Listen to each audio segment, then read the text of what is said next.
This is the Sattler Files. Howard's Army.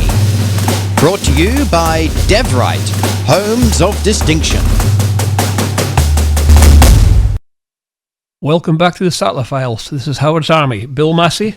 We have got Julie and Jamie from Bunbury up here today. Last week we attended a methamphetamine or ICE forum in Perth's northern suburbs. In a sign of the times, it will be one of several events around Western Australia, which has won the unenviable title of the meth capital of Australia. Particularly, young people in WA are using ICE at double the national average. That's double the national average. Tests conducted in Perth water waste estimated that illegal trade in the drug to be worth around $2 billion. That's $2,000 million a year. The state government is desperate for answers. Last week's forum was convened by Liberals Balcada MLA Chris Hatton and co-hosted by Deputy Premier, Police Minister Lisa Harvey and the Minister for Mental Health, Andrea Mitchell. Significantly, the audience included a number of young people. These were school children, teenagers, some of them who had already experienced the horrors of ICE addiction. One of them, 32-year-old Jamie, whose ICE addiction cost him his freedom, joins us in the Sattler Files now. Welcome, Jamie. Jamie, before we get into the personal parts of your ICE experience, you're up from Bunbury. Thank you very much for coming up today. Thanks for having us. For those interstate and overseas, Bunbury is about 2 hours drive south of the state capital, Perth. How bad is meth problem down there? Well, as we know, the drug ice, meth, is quite prominent in each community. I myself am from Albany personally, and I've just done the transition to Bunbury. And as we know from what was stated in the paper through the tests from the sewage system, that Bunbury has a major drug problem. And you can see it when you go out driving around. You can see, the zombies, as to say. So, who is behind, and who's our main target? Well, I suppose the people. Anyone and everyone are distributing the drug. There are your key players, the ones at the top of the food chain, as a slang would say. But everyone is targeted who has an addiction. And if you don't have an addiction already to this drug, you will soon get one. So the youngest and the oldest age bracket? Look, in Albany, we were dealing with kids as young as 11 pushing needles in their arm, pushing the drug ice into their arm. When I was a kid, I first pushed a needle into my arm when I was 13 years old. Gee, and you're 32-year-old now? I'm 32 years old, yes. Had you tried other drugs before ICE? Look, when I was 13 or 12, I was prescribed the drug dexamphetamine because I had ADHD. Now, I'm not blaming the drug. The thing is, I didn't know too much about speed. We called it speed back then, or the goey. It was made. It was different ingredients, and this drug these days is quite bad. But So what did you know about it and its addictive qualities? Look, as I said, the drug, the systematics, the chemicals of this drug are quite different. But when I was growing up, you knew you would get addicted, but you were just having fun, and that's what these kids today are doing. They don't call it addiction; they just call it just growing up, having fun. You know what I mean? So, what can you tell me about your first experience? Was it a high, a low, or something exotic? Or where were you? Were you on another planet? Or? Look, I was on this planet, but I was feeling euphoric, quite euphoric.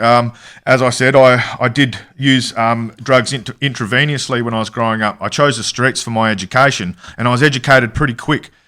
So your endorphin levels shoot through the roof. It's a heightened scale of dopamines in your body, and the higher you go, the lower you go when you come down. Gee, I'm told that ice is incredibly addictive, that you can be hooked on it from the very first time you use it. Is that correct? It is correct. If some people might not like it at all, it might do the opposite effect, have an opposite effect, and get you quite in a mental state. So some people will continue to use it and others will be scared off of it. And there are then people that are in between that slowly get into it. So, but clearly it gives you this incredible high. It sure does, yeah. Can you describe that to us? Well, the high on the stuff that I grew up on was different to the high that on this new ice stuff.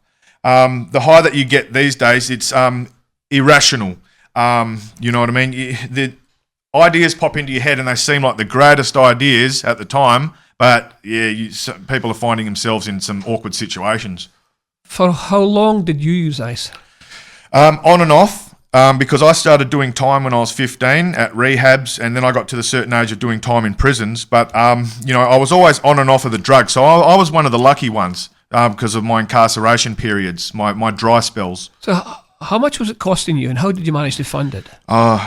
Look, everyone, there was always them older kids that were doing the drug that would give it to you when you're younger. There are them older kids, because some people won't break that sort of thing, you know what I mean, giving drugs to young people. Yeah. What was the question again? Sorry, mate. So how much was it costing you? Oh, right. Yeah. It got to a stage in my life that it wasn't costing me anything because I was the muscle in certain circles and stuff. And they were just feeding steroids to me, the meth and all that sort of stuff. And, you know, I did pay for it at a stage in my life, and I probably have spent thousands at one stage, yes. So did you use it in a group or individually, or were you in a closet, or how did you do it? Well, you start out using it as groups. When I was growing up, we used to write raps and write rhymes and do drugs, and we aspired to be the have the number one hit song on the radio and all that sort of stuff. But yeah, it just didn't happen. So tell me about the downsiders of the ice. How low did you go? I went quite low, actually. Like, I nearly passed away. My family said that I was on the verge of death. I was pale, I was skinny. I was on the way to organ failure. You know, I went low, but I never went low enough to steal for my habit. As I said, I was getting fed. People were feeding me drugs because, it was quite intimidating. Listeners, we're talking to Jamie, who's come up from Bunbury. Jamie is the founder of Icebreakers. This is a previous drug addict who is clean now, and now trying to lead other people to a clean life and hopefully not even go there. So, Jamie, it landed you in jail. How did that happen? Look, to be honest, I've never stated that ICE has landed me in jail. Alcohol was my problem, but I tell you now, 80 to 90% of people in prison, their crimes have been committed on meth to try and pay for their habit and stuff like that. I was more of a scrapper on the alcohol myself. So was that where you decided to kick the habit? I decided to kick the habit. Like when I've been on this journey since I was 15, going in and out of rehab. So all my life, I've known that it's wrong, and I've been doing rehab programs. So I've been kicking this habit for the last 17 years. It's a hard habit to kick.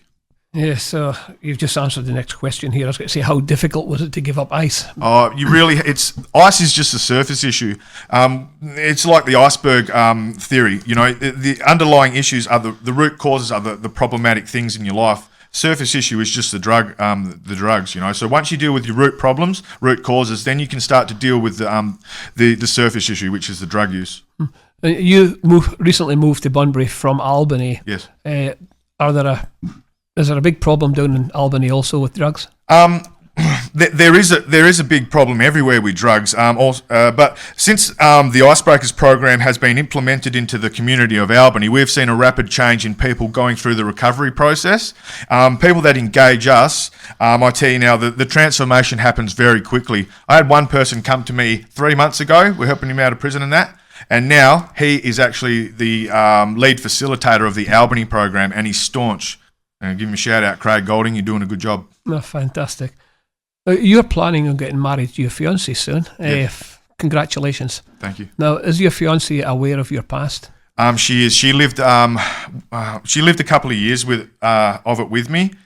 She saw the different stuff that went in with the circles that I was conversing with, socialising with, and she's seen the worst parts of it. Yes.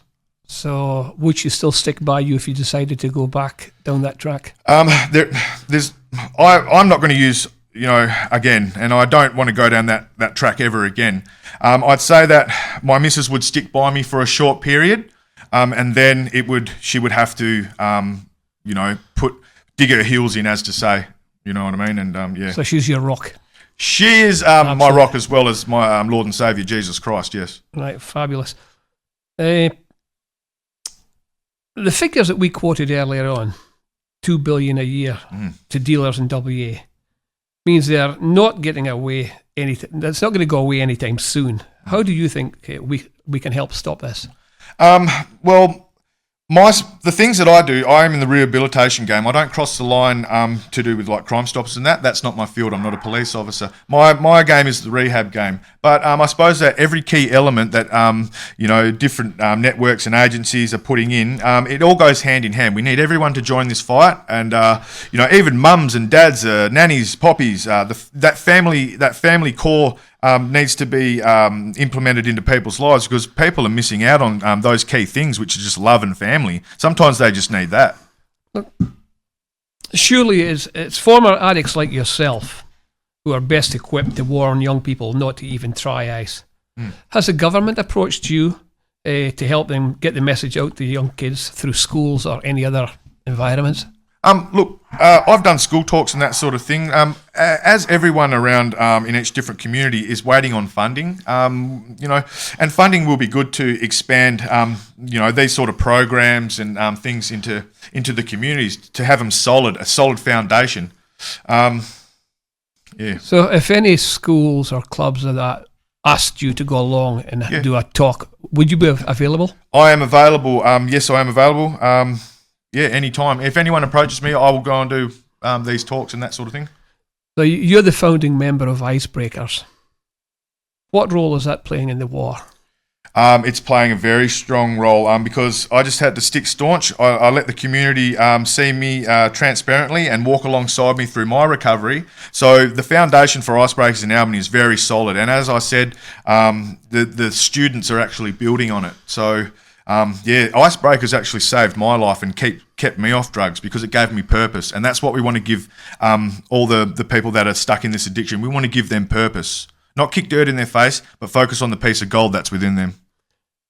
Many skeptics would suggest we should give up the war against illegal drugs. What do you say about that?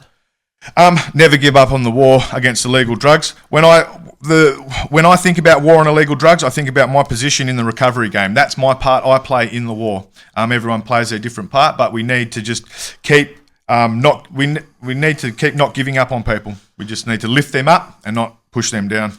Jamie, look, thanks very much for your assistance with this interview. Thank you. You've come all the way from Bunbury to be part of this. Icebreakers, would you like to give it a plug here? How can you be contacted should someone wish to talk to Jamie about the drug problem? I'm going to be honest with you. I've moved to Bunbury, and I have no phone, no social media, no internet. I have no job. I have no money. But it's going to be a hard one to contact me. But you can contact me through the Doors Wide Open program in Bunbury, and through Julie Kent and Lena Pugh. PCYC? Yeah, Albany PCYC may get in contact with me, but I'm no longer working for PCYC at the moment, because I'm on my own endeavour expanding the program statewide. Jamie, you're doing a fantastic job. Don't give it up. Whatever you do, keep looking forward.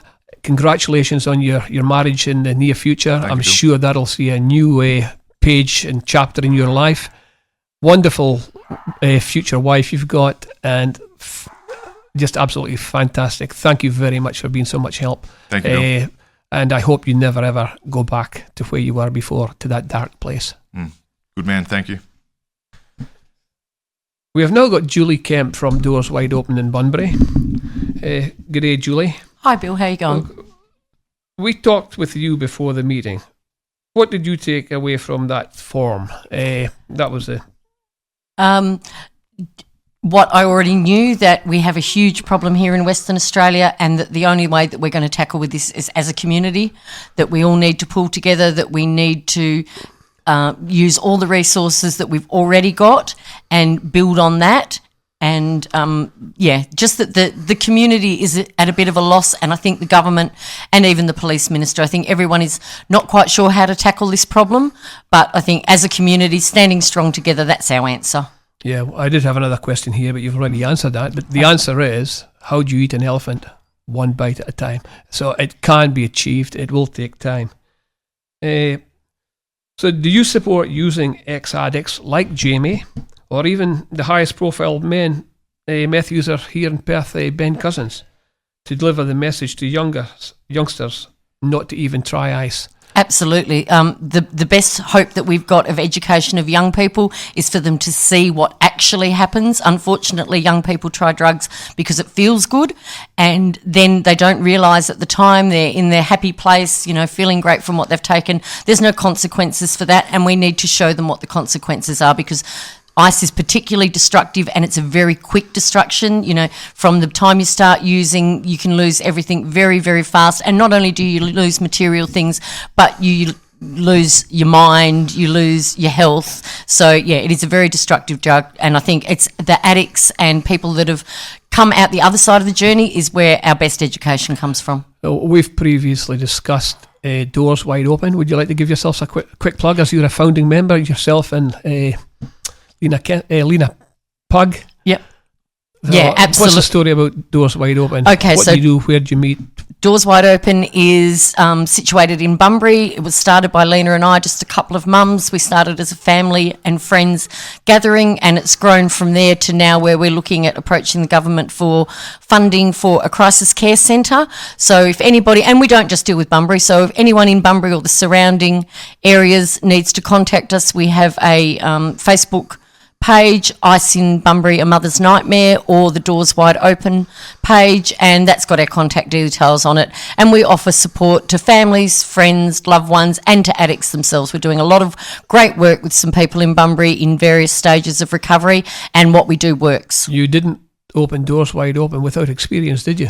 No, I've had a lifetime of experience, 15 years with my own children, and who thankfully through what we're doing are all in their own stages of recovery and doing really, really well. But yeah, unfortunately for me, I've had a lifetime of this, and I probably know better than most people what ice does to a family. So the story is ice, no thank you. Absolutely, and for anybody out there who thinks that it might be worth a try, think again, do something really good for yourself, jump out of a plane to get your high, but don't do this drug. It's terribly destructive and very, very addictive, and it's become the epidemic of our communities. Howard's Army, brought to you by Dev Wright Homes of Distinction. Thanks, Jamie. Thanks, Julie. Great to have you here again, and I believe you're up to the Ivory Tower this afternoon, Julie. Yes, we are. We're off to go and see Andrea Mitchell, the Minister for Mental Health, and hit her in the hip pocket, and hopefully she'll fund what we're doing and we can start to get some recovery happening for the people in our society. All the best, and thanks again to Dev Wright Homes of Distinction. Howard's Army was brought to you by Dev Wright Homes of Distinction. This is the Sattler 5.